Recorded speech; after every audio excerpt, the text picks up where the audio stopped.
आओ बच्चों सुनो कहानी। एक था राजा, एक थी रानी और एक था शहजादा बेनज़ीर और शहजादी बदर मुनीर, जिनकी मंजूम दास्ताने इश्क को मीर हसन ने सहरुल बयान में बहुत खूबसूरत अंदाज में कलमबंद किया। मुख्तसर सा तारुफ, मसनवी एक मंजूम दास्तान को कहते हैं। एक रिवायती दास्तान जो बुनियादी तौर पर शहजादा बेनज़ीर और शहजादी बदर मुनीर का अफसाना इश्क है। पस मंज़र एक बादशाह था। दुनिया की तमाम ऐशो आराम मैसर थे और किसी चीज़ की कोई कमी ना थी, सिवाय एक कमी के कि बादशाह के यहाँ कोई औलाद ना थी। बादशाह मायूस होने लगा और फिर दुनिया से लाताल्लुक़ होने का फ़ैसला किया, लेकिन इससे पहले इसने अपने दरबार में ज्योतिषी और नजूमी तलब किए और उन्होंने पेशनगोई की कि बादशाह के यहाँ औलाद ज़रूर होगी, लेकिन 12वें साल में शहजादे पर मुश्किल आएगी और परी मारूख इसे अपने साथ ले जाएगी, लेकिन शहजादा महफूज रहेगा। नजूमियों की पेशनगोई दुरुस्त साबित हुई। बादशाह के यहाँ बेटे का जन्म हुआ, जिसका नाम बेनज़ीर रखा गया। बादशाह ने एक बाग की तैयारी का हुक्म दिया जो अपनी नौइयत का बेमिसाल बाग था। बादशाह अपनी खुशियों में नजूमियों और ज्योतिषियों की पेशनगोई भूल गया। बादशाह ने अपने बेटे के लिए बेमिसाल बाग की तैयारी का हुक्म दिया और कई साल इसकी तैयारी में लगे। तकमील होने पर बाग में शहजादे को रहने की इजाज़त दे दी गई। तालीम और तरबियत के लिए उस्ताद मुकर्रर किए गए। शहजादा वाकई अपने नाम की तरह बेनज़ीर था। एक रात शहजादा छत पर सो रहा था कि ज़िंदगी के 12वें साल में से था कि रात को परी का गुज़र हुआ, जिसका नाम मारूख था। परी शहजादे को अपने साथ परिस्तान ले गई और उसे खुश रखने के लिए हर मुमकिन कोशिश की, लेकिन शहजादा उदास रहता तो परी ने इसे एक घोड़ा दे दिया कि वो घूम आया करे। और एक दिन घूमते घूमते शहजादा बेनज़ीर का गुज़र एक बाग से हुआ और वहाँ पर शहजादी बदर मुनीर पर उसकी नज़र पड़ी और यहाँ से शहजादी बदर मुनीर और बेनज़ीर की दास्ताने इश्क का आगाज़ हुआ। बिस्मिल्लाहिर्रहमानिर्रहीम। तो ये था बच्चों दास्तान का मुख्तसर सा तारुफ, और हमने दास्तान में बात की कि बादशाह ने एक बाग की तकमील का हुक्म दिया, और ये जो अशार हम पढ़ने जा रहे हैं इसमें उस बाग की क्या खूबसूरती थी हमें ये देखने को मिलेगा। साथ ही साथ हम मुश्किल अल्फाज की वजाहत को भी समझेंगे, और एक हवाला हमें इन अशार में मज़ीद देखने को मिलेगा कि शहज़ादा बेनज़ीर किस तरह हर हुनर में बाकमाल हुआ और अपने नाम की तरह बेनज़ीर हुआ। तो वो मखमल का फर्श उसमें सुथरा के बस बढ़े जिसके आगे न पाए हवस, ज़मीं पर थी इस तौर उसकी झलक, सितारों की जैसे फलक पर चमक। ये अशार मीर हसन की मसनवी सहरुल बयान से हैं। यहाँ शायरी खूबसूरत मंजर का नक्शा बयान कर रहा है। शायर फर्श की नरमी और सफाई को मखमल से तशबीह देता है। शायर का कहना है कि ज़मीन इतनी खूबसूरत और दिलकश है कि अगर कोई इससे आगे बढ़ने की ख्वाहिश करे तो ये महज हवस होगी, यानी लालच होगा। मतलब ये कि ये मंज़र इतना हसीन है कि इसे देखकर मज़ीद किसी चीज़ की ख्वाहिश दिल में पैदा ही नहीं हो सकती। ज़मीन की चमक दमक इस तरह है जैसे आसमान से सितारे ज़मीन पर उतर आए हों। ज़मीन इस तरह से जगमगा रही थी। इस फर्श और मंजर की झलक ज़मीन पर ऐसी थी कि गोया आसमान पर सितारे चमक रहे हों। शायर ने ज़मीन की सफाई और ख़ूबसूरती को आसमान के तारों की चमक से तशबीह दी है। इस बयान से मीर हसन के कमाल तख़य्युल और मंजर कशी की खूबसूरती ज़ाहिर होती है। मीर हसन एक खूबसूरत बाग का मंजर बयान कर रहे हैं। वो कहते हैं कि वहाँ ज़मीन इतनी साफ़ और नरम थी कि जैसे इस पर मखमल का फर्श बिछा हो। ज़मीन की चमक दमक और सफाई ऐसी थी कि गोया आसमान से सितारे जगमगाते हुए ज़मीन पर उतर आए हों। यूँ लगता था ज़मीन पर भी आसमान की रोशनी और हुस्न उतर आया है। तशबीह ज़मीन को मखमल के फर्श से तशबीह दी गई। मुबालगा इतनी सफाई और नज़ाकत बयान की गई कि कोई चीज़ और देखने की ख्वाहिश ही बाकी ना रहे। हुस्न बयान, शायर ने नरमी और खूबसूरती को इस तरह बयान किया कि कारी के सामने मंजर की वजाहत हो जाए। ज़मी का करूँ वहाँ की क्या मैं बयां कि संदल का एक पारचा था आया, बनी संगे मरमर से चौपड़ की नहर, गई 400 उसके पानी की लहर। चौपड़ एक कदीम खेल को भी कहते हैं, लेकिन यहाँ पर चमकीला सजा हुआ के मानी में आएगा।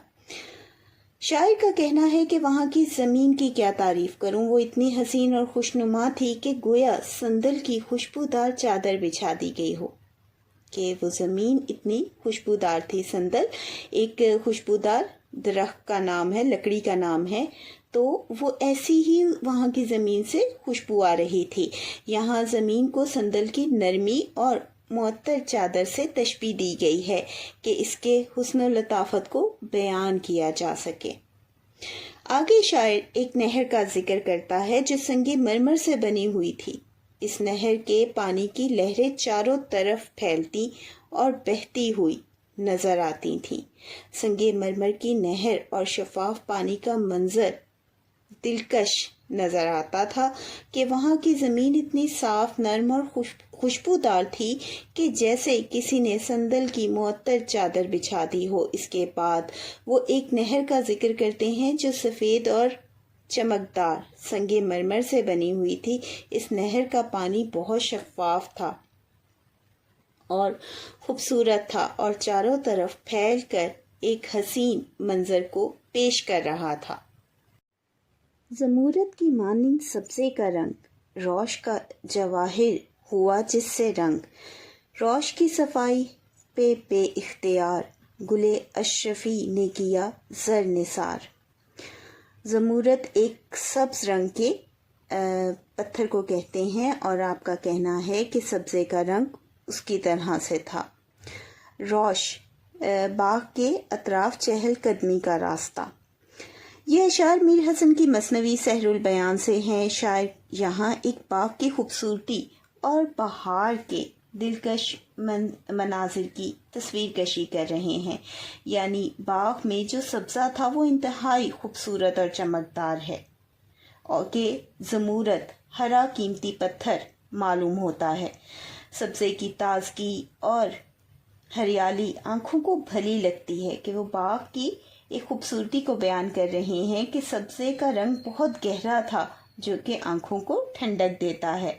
बाग के अंदर की पगडंडी या रोशनी से मुनव्वर रास्ता, रंगो नूर इस सब्ज़े की बदौलत जवाहिर की मानिंद कीमती और दीदनी हो गया था कि यानी वो जो चहलकदमी का रास्ता था वो भी इस रोशनी की वजह से और इस सब्ज़े की खूबसूरती की वजह से कीमती पत्थर की तरह देखने के काबिल हो गया था। सब्ज़ा और रोश एक दूसरे की जीनत को बढ़ा रहे थे। ये दोनों एक दूसरे की खूबसूरती को बढ़ा रहे थे, मज़ीद इजाफा कर रहे थे। यानी बाग के रोश या रास्ता अपनी सफाई और चमक दमक पर पूरा इख्तियार रखता था कि वो इतना साफ और सुथरा था कि वो सब्ज़े की खूबसूरती को भी अपने अंदर समो रहा था। इतना खूबसूरत और सुथरा था कि जैसे किसी ने बड़ी मेहनत से संवारा हो। अशरफी एक पुराना सोने का सिक्का होता है। शायर का कहना है कि ज़र और सुनहरी रंग के फूलों ने गोया अपनी पत्तियों को अशरफियों की तरह अंदर से निछावर कर दिया। यानी फूल के अंदर वो जो सुनहरी हिस्सा होता है ना, उसको वो पुरानी सोने की अशरफियों जैसा कह रहे हैं। इस मंजर से रोश और बाग मज़ीद कीमती मालूम होता है। शायर ने सब्ज़े को ज़मूरत से, रोश को जवाहिर और जर्द फूलों को सोने की अशरफियों से तशबीह दी है। यूं एक दिलकश रोश और कीमती बाग की तस्वीर सामने आती है जो कीमती पत्थरों और सोने की चमक दमक जैसा नज़र आता है। चमन से भरा बाग गुल से चमन, कहीं नरगिसो गुल, कहीं यास्मीन, चंबेली कहीं और कहीं मोतिया, कहीं राय बेल और कहीं मोगरा। ये अशार सहरुल बयान से हैं। शायर ने यहाँ बाग की दिलकशी और कुदरती हुस्न को निहायत खूबसूरत अंदाज में बयान किया है। इन अशार में मुख्तलिफ फूलों का हवाला देखने को मिलेगा। यहाँ शायर एक खूबसूरत बाग का जिक्र करता है जो हर तरफ से खुशबूदार फूलों और सब्जे से भरा हुआ है। गोया चमन अपनी पूरी रौनक और बहार दिखा रहा है। इस बाग में मुख्तलिफ इक़साम के फूल मौजूद हैं। कहीं नरगिस की ताज़गी है, कहीं गुले लाला और कहीं यास्मीन की खुशबू माहौल को मुअत्तर कर रही है। मज़ीद फूलों का जिक्र करते हुए शायर बताता है कि बाग में चंबेली की सफ़ेदी और खुशबूदार कलियां और मोतिये की लताफत और नज़ाकत भी मौजूद है। मोतिये की क्या है? लताफत और नज़ाकत, और चंबेली की सफ़ेदी, क्योंकि वो सफ़ेद रंग का होता है, एक वैसे येलो कलर का भी होता है। इसके अलावा रात की रानी और मोगरा। अब रात का मंजर यहाँ पर बयान कर रहे हैं कि रात को भी फूलों की यही बहार थी। कुछ फूल ऐसे होते हैं जो दिन में खिलते हैं, लेकिन कुछ जो हैं फूल वो रात को खिलते हैं, तो वो भी इस बाग में लगाए गए थे। यही वजह थी कि ना तो दिन के वक्त इस बाग की खूबसूरती मान पड़ती थी और रात के वक्त भी ये फूलों से खिला हुआ होता था और एक खूबसूरत मंजर पेश कर रहा होता था। अब रात को क्या लगाया गया था? रानी और मोगरा जैसे खुशबूदार फूल भी अपनी दिल आवेज़ी और खुशबू से फ़िज़ा को महका रहे थे। कि पहले वो दिन का मंजर बयान करते हैं जहाँ पर गुलाब है, चंबेली है, और फिर रात को क्या है? रानी और मोगरा जैसे खुशबूदार पौधे अपनी दिलावेज़ी और खुशबू से फ़िज़ा को महका रहे थे। शायरीन अशार में एक हकीकी बाग की तस्वीर खींच रहे हैं। ऐसे महसूस होता है कि एक हकीकत में किसी बाग में हम मौजूद हैं। इस मंज़र में रंग, खुशबू और ताज़गी की कैफियत नुमायाँ है जो इंसानी दिल को फरहत बख्शती है और फितरत के हुस्न को ज़ाहिर करती है। शायर का कहना है कि बाग हर तरफ से हरियाली और फूलों से भरा हुआ है। इसमें नरगिस, गुल और यास्मीन, चंबेली, मोतिया, रात की रानी और मोगरा जैसे फूल मौजूद हैं। ये सब फूल अपनी खुशबू और रंगत से बाग को ज़्यादा हसीन और दिलकश बना रहे हैं कि ये सब उस बाग की खूबसूरती में इजाफा कर रहे हैं। बादशाह ने बाग की तकमील का हुक्म दिया था ना, तो वो बाग किस कदर खूबसूरत है हम ये पढ़ रहे हैं, ये देख रहे हैं। इन फूलों की वजह से बाग में खुशबू भी फैली हुई है और एक दिलफरेब मंजर भी पेश हो रहा है। खड़े शोख शबों के हर जा निशान, मदन बान की और ही आन बान, कहीं अरगून कहीं लालाजार, जुदी अपने मौसम में सबकी बहार। ये अशार सहरुल बयान से हैं। शायर यहाँ बाग की दिलकशी और खूबसूरती और कुदरती हुस्न को नहायत खूबसूरत अंदाज में बयान कर रहे हैं। यहाँ शायर एक ऐसे बाग का जिक्र करता है जो हर तरफ से खुशबूदार फूलों और सब्जे से भरा हुआ है। हर तरफ खुशबूदार और शोख फूलों के निशान और झुरमट नज़र आते हैं जो अपनी दिलकशी से माहौल को मुअत्तर कर रहे हैं। ये एक हवाला।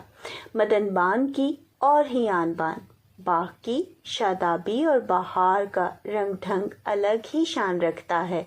हर तरफ दिलफरेब नज़ारे और फितरत अपनी खूबसूरती का जादू जगा रही है। ये दूसरा हवाला। कहीं सुर्ख रंग के फूल, लाला वगैरह खिले हुए हैं और कहीं अरगवानी रंग के खुशनुमा फूल लहलहा रहे हैं। ये तीसरा हवाला।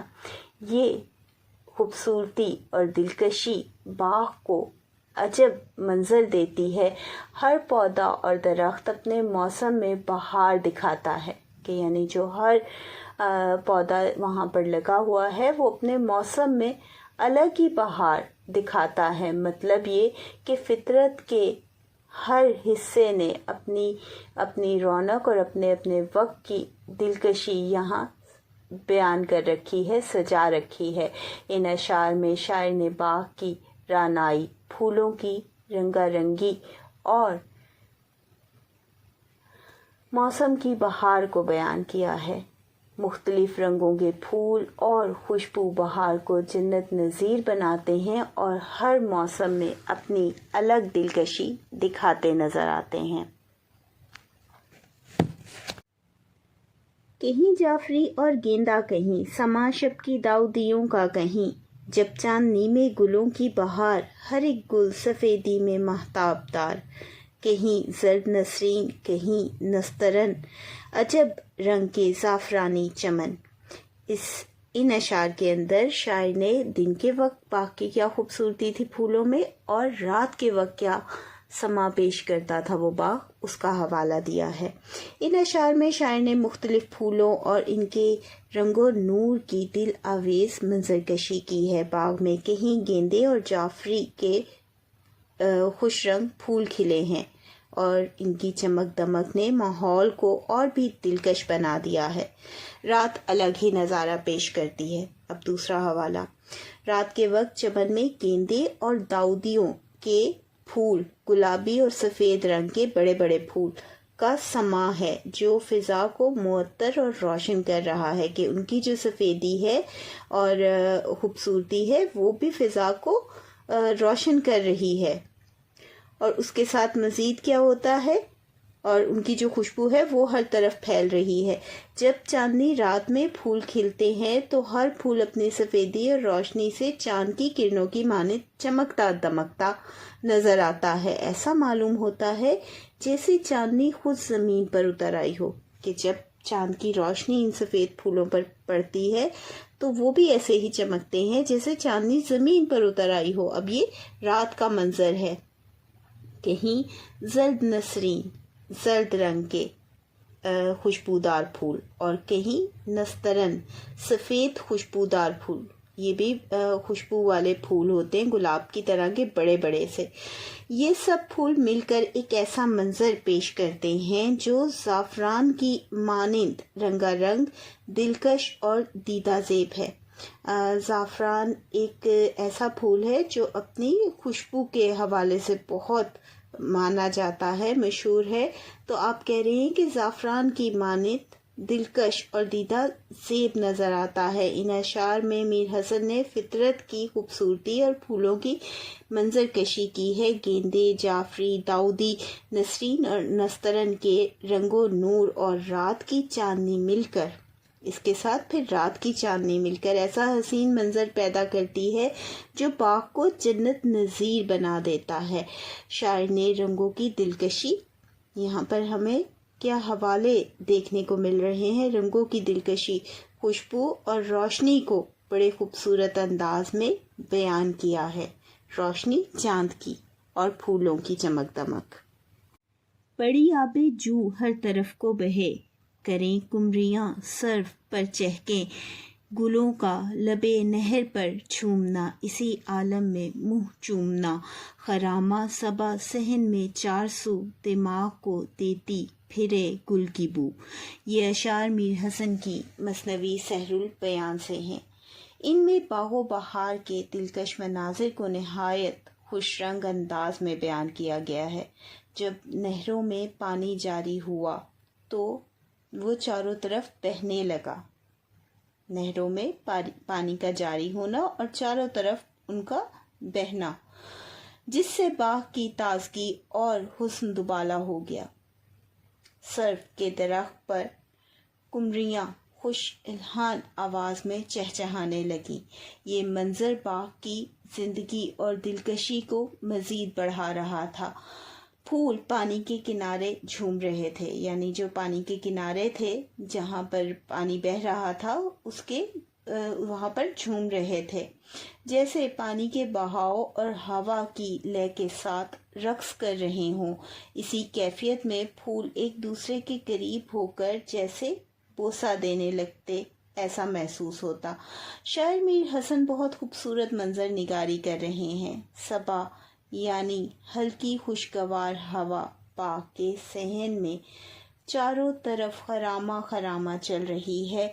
ये हवा फूलों की खुशबू उठाकर हर तरफ फैला देती है और इंसानी दिमाग को मुअत्तर کر رہی ہے۔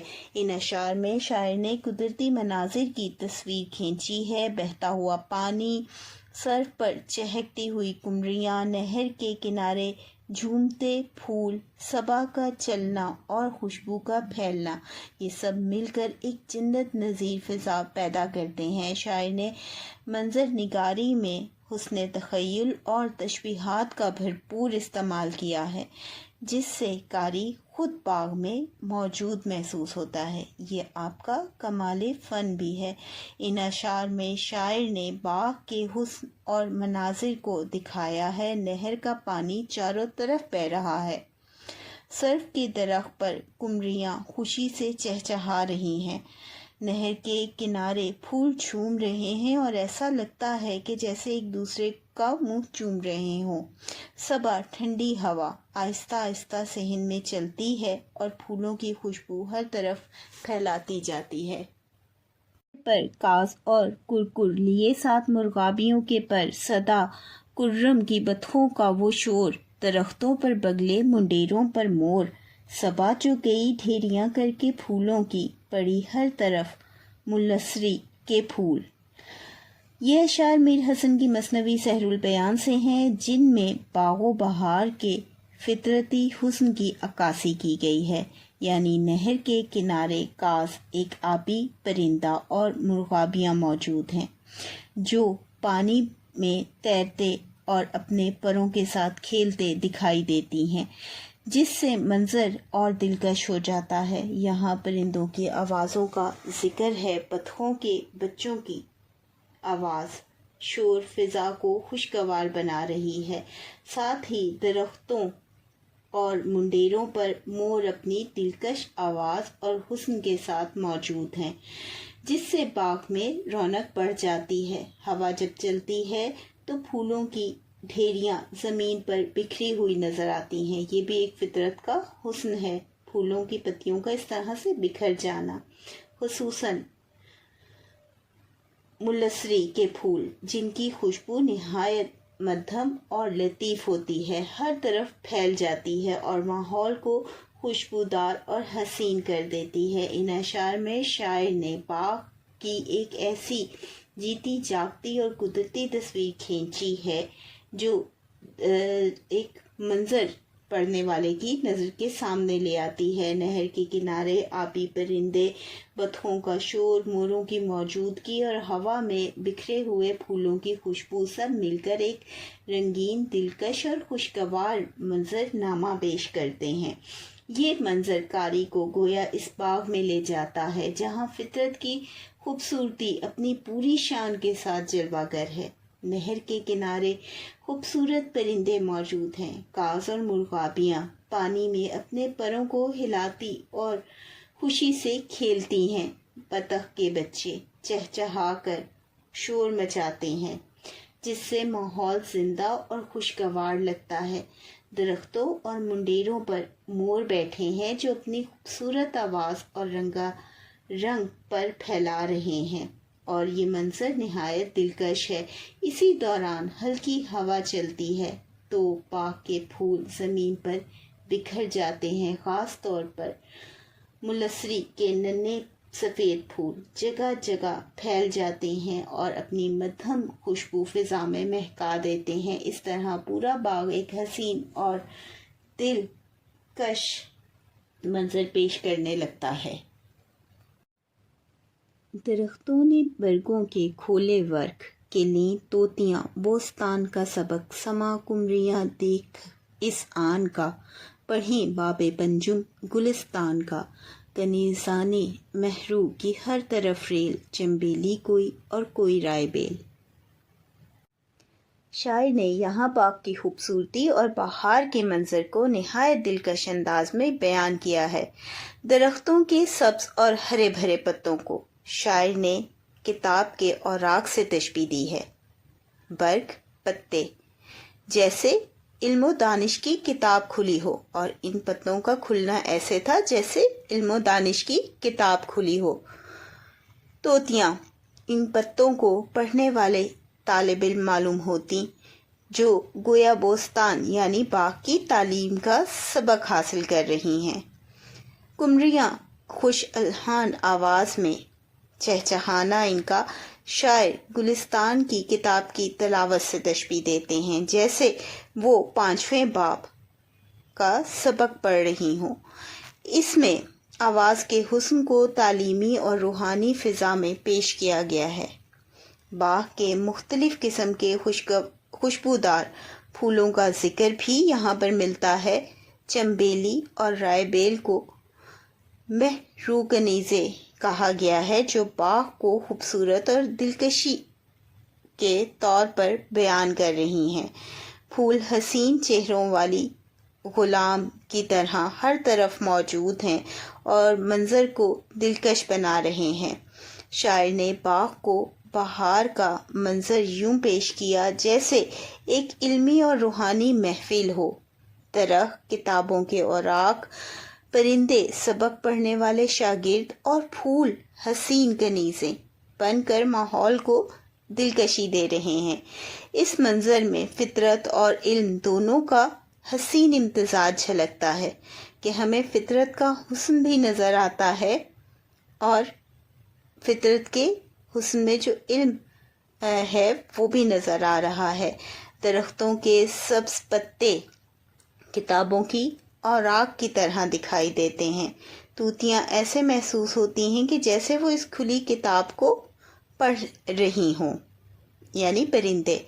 मतलब ये कि फितरत खुद एक दर्सगाह है जहाँ परिंदे भी सबक सीखते हैं।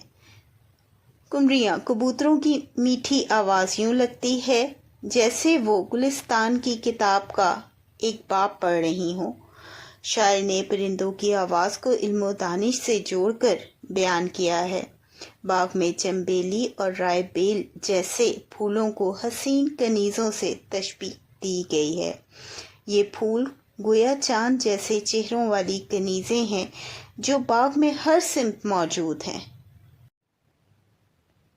कोई केतली और कोई गुलाब, कोई महारतन और कोई महताब, कोई सेवती और हसमुख, कोई दिल लगन और रतन सुख कोई।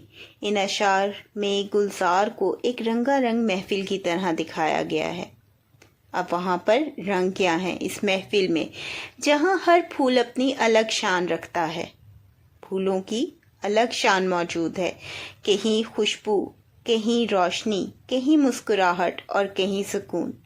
यानी फितरत अपने अंदर हमारे लिए कौन से अंदाज रखती है वो हमें देखने को मिलेंगे।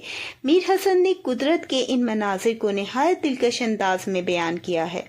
इस मिसरे में मुख्तलिफ फूलों की मिसाल दी गई है। केतली एक खुशबूदार फूल है और गुलाब की मौजूदगी गुलजार की रंगीनी और खुशबू की कसरत को ज़ाहिर करता है, क्योंकि गुलाब में बहुत ज़्यादा खुशबू होती है। यहाँ तशबीहात के ज़रिए कुछ फूलों को महरतन, चमकता हुआ कीमती पत्थर, और कुछ को महताब, चांद की रोशनी से भी तशबीह दी गई है। यहाँ पर मुख्तलिफ क्या है कि तशबीहात हैं। फूलों को किससे तशबीह दी जा रही है? एक जगह पर चांद से तशबीह दी जा रही है, एक जगह कीमती पत्थर से। तो यहाँ पर ये हवाला मुख्तलिफ है।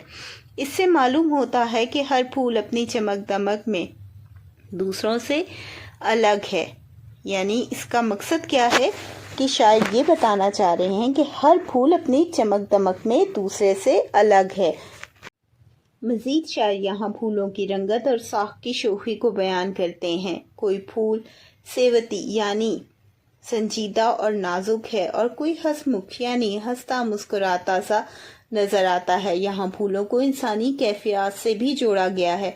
यानी यहाँ पर एक और हवाला जो कि मुख्तलिफ है कि इंसानी कैफियत से भी फूलों को जोड़ा गया है। कोई फूल ऐसा मालूम होता है जो दिल लगन, मोहब्बत और वफा की अलामत है, और कोई ऐसा मालूम होता है जो रतन सुख, कीमती सुकून और खुशी की मिसाल है। रतन सुख, कीमती सुकून और खुशी, दिल लगन, मोहब्बत और वफा की अलामत। ठीक है, तो ये इनमें फ़र्क है। बहार के मौसम में बाग के फूल मुख्तलिफ अंदाज में अपनी खूबसूरती दिखा रहे हैं। کوئی پھول کیتلی اور کوئی گلاب کی طرح خوشبو بکھیر رہا ہے۔ یہ دونوں ہی پھولوں کا حوالہ ہے کہ وہ اپنی خوشبو کو بکھیر رہے ہیں۔ کوئی پھول قیمتی رتن ہیرا جو ہوتا ہے اس کی طرح چمکتا ہے، اور کوئی چاندنی کی طرح اپنا نور بکھیر رہا ہے کہ جو سفید رنگ کا ہوگا پھول وہ تو دیکھنے میں ایسے معلوم ہوتا ہے جیسے وہ اپنی چاندنی کو بکھیر رہا ہو۔ کچھ پھول سنجیدہ اور نازک ہیں جیسے سیوتی، اور کچھ پھول ہنستے مسکراتے چہرے کی طرح خوشگوار لگ رہے ہیں کہ سب کا انداز مختلف ہے، اور یہاں پر مختلف انسانی کیفیات سے بھی ان پھولوں کو جوڑا گیا ہے۔ کوئی پھول محبت اور دل لگانے کی علامت معلوم ہوتا ہے تو کوئی سکون اور قیمتی خوشی کا نشان ہے۔ اسی طرح میر حسن نے پھولوں کی خوبصورتی کو زندگی کے احساسات سے جوڑا ہے۔ پالا جب وہ اس ناز و نعمت کے ساتھ پدر اور مادر کی شفقت کے ساتھ ہوئی، اس کے مکتب میں شادی عیاں ہوا، پھر انہی شادیوں کا سماں۔ آغاز میں ہم نے بات کی تھی ایک مختصر سا حوالہ اس داستان کا کہ شہزادے کی پیدائش پر بادشاہ نے حکم دیا کہ 4 دیواری کے اندر ایک ایسے باغ کو تیار کیا جائے جو اپنی مثال آپ ہو۔ یہاں پر اب اسی باغ کا حوالہ ہم دیکھ رہے ہیں۔ بادشاہ کے حکم پر 4 دیواری کے اندر ایک ایسے باغ کی تیاری کا فرمان جاری ہوا جو اپنی مثال آپ ہو۔ باغ کی تیاری میں تقریباً 8 سال کا عرصہ لگا، لیکن جب یہ باغ تیار ہوا تو بہت منفرد اور دلکش تھا۔ اس کا حوالہ ہم پچھلے اشعار میں دیکھ چکے ہیں کہ اس کی کیا خوبصورتی تھی اور کس طرح سے انسانی جذبات کے ساتھ انہوں نے میر حسن نے پھولوں کو اور ان کے انداز کو جوڑا، فطرت کے ساتھ فطرت کے حسن کو بیان کیا، وہ بھی ہم نے دیکھا ہے۔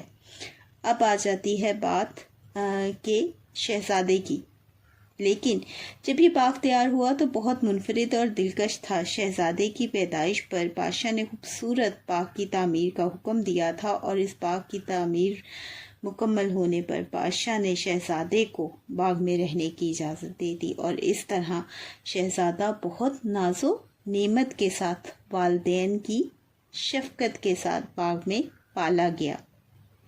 پدر اور مادر یعنی والد اور ماں، شفقت، ان کا محبت بھرا انداز، اس کے ساتھ اس کو اس باغ میں پالا گیا، اور یہاں ہر علم و ہنر کے باکمال استاد شہزادے کی تربیت کے لیے مقرر کر دیے گئے، اور یوں شہزادہ ماں باپ کی شفقت اور نعمت کے ساتھ اس باغ میں خوشگوار زندگی گزار رہا تھا۔ ہوئی اس کے مکتب میں شادی عیاں یعنی خوشگوار زندگی۔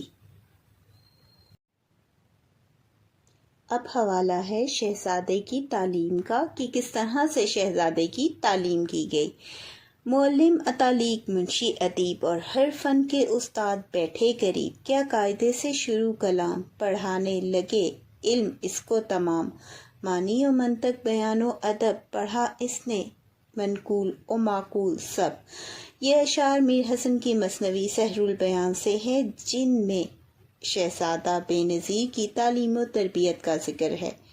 شاعر کا کہنا ہے کہ کس طرح شہزادے کی پرورش نہ صرف ناز و نعمت کے ساتھ ہوئی بلکہ علم و ہنر میں بھی وہ باکمال درجے پر پہنچایا گیا۔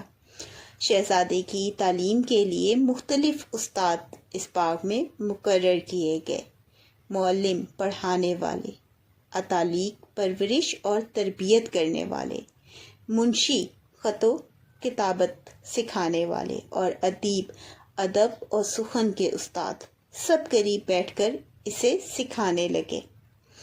اس کا مطلب یہ ہے کہ تعلیم و تربیت کے لیے ہر شعبے کے ماہرین مہیا کیے گئے، لیکن قاعدے یعنی بنیادی تعلیم سے شروع کی گئی، اور پھر رفتہ رفتہ ہر علم اس کو پڑھایا گیا تاکہ وہ کامل تعلیم یافتہ بنے۔ شہزادے کو نہ صرف زبان اور بیان بلکہ منطق، ادب اور معنی، منقول علوم یعنی دینی اور روایتی علوم جیسے قرآن، حدیث، فقہ، فلسفہ، منطق، ریاضی وغیرہ سب پڑھائے گئے۔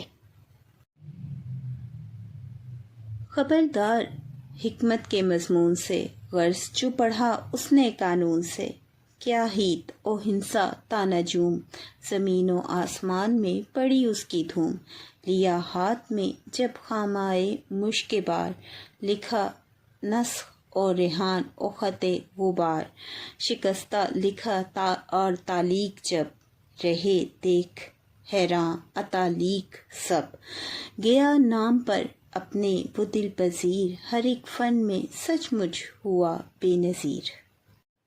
اب ہم حوالہ دیکھ رہے ہیں کہ شہزادہ بے نظیر کی تعلیم و تربیت کا کیا معیار تھا۔ شہزادے نے حکمت، فلسفہ، عقل کے مضامین بھی پڑھے اور قانون، طب اور سائنس کی باریکیوں کو بھی سمجھا، یعنی اس باغ کے اندر ہر طرح کے استاد مقرر تھے اور انہوں نے ہر طرح کے موضوع کو اسے پڑھایا۔ اس کا علم صرف دینی اور ادبی نہیں تھا بلکہ دنیاوی اور سائنسی علوم پر بھی وہ آگے بڑھ گیا۔ اس نے ہیت، فلکیات، ہندسہ، ریاضی اور نجوم ستارہ شناسی میں بھی مہارت حاصل کی۔ اس کے علم کی شہرت زمین سے آسمان تک پھیل گئی کہ کچھ ہی عرصہ لگا، لیکن یہ شہرت نہ چھپ سکی جب شہزادے نے قلم پکڑا۔ اب وہ لکھنے کا انداز اس کا کیا تھا تو خوشبو مشک کی طرح محسوس ہوتی کہ وہ اس طرح لکھتا کہ ایک خوشبو کی طرح محسوس ہوتے اس کے الفاظ۔ اس نے خوشخطی کے تمام اقسام مثلاً ناسخ، ریحان اور خط غبار میں بے حد خوبصورت لکھنا سیکھا اور اس کی خطاطی کا انداز اپنی صفائی اور خوبی سے جانا جاتا تھا۔ استاد بھی اس کی مہارت دیکھ کر حیران رہ گئے۔ ان اشعار میں میر حسن یہ بتاتے ہیں کہ شہزادہ بے نظیر نہ صرف دینی اور ادبی علوم میں کامل تھا بلکہ فلسفہ، طب، ریاضی، فلکیات اور ستارہ شناسی جیسے دنیاوی علوم میں بھی کمال حاصل کر چکا تھا۔ ساتھ ہی وہ خوشخطی میں بھی بے مثال تھا اور ناسخ، ریحان جیسے مشکل خط لکھنے میں بھی یہ ایک انداز ہے لکھنے کا، اس کا حوالہ آپ دے رہے ہیں، میں بھی اس کا جواب نہ تھا۔ اس نے علم اور ہنر سے استادوں کو بھی حیران کر دیا تھا، یعنی وہ اتنا باکمال نکلا کہ اس کے استاد اور تربیت کرنے والے اتالیق بھی حیران تھے۔ گیا اپنے نام پر وہ دل پذیر، ہر ایک فن میں سچ مچ بے نظیر۔ یہ شعر میر حسن کی مثنوی سحر البیان سے ہے، جس میں شاعر نے شہزادے کی خوبیوں اور کمالات کا بیان کیا ہے۔ شاعر کا کہنا ہے کہ جب اس شہزادے کا نام روشن ہوا، کہ جب اس نے اس طرح سے تعلیم اور تربیت حاصل کی کہ ہر فن میں باکمال ہوا، تو اس کی دلکشی اور خوبیوں کی وجہ سے سب کے دلوں کو بھا گیا کہ وہ اس کی شہرت دور دور تک پھیل گئی۔ وہ ہر ایک علم و فن میں واقعی بے نظیر ہوا، یعنی اپنی مثال آپ تھا، چاہے علم ہو یا ہنر، ادب ہو یا فنون لطیفہ، شہزادہ ہر میدان میں باکمال تھا۔ یعنی شاعر یہاں یہ بتانا چاہتا ہے کہ شہزادے کی شخصیت اتنی جامع اور ہمہ گیر تھی کہ اس کے نام کو عزت اور شہرت بخشی گئی اور ہر ایک فن میں اس نے اپنی برتری کے ثبوت کو منوایا۔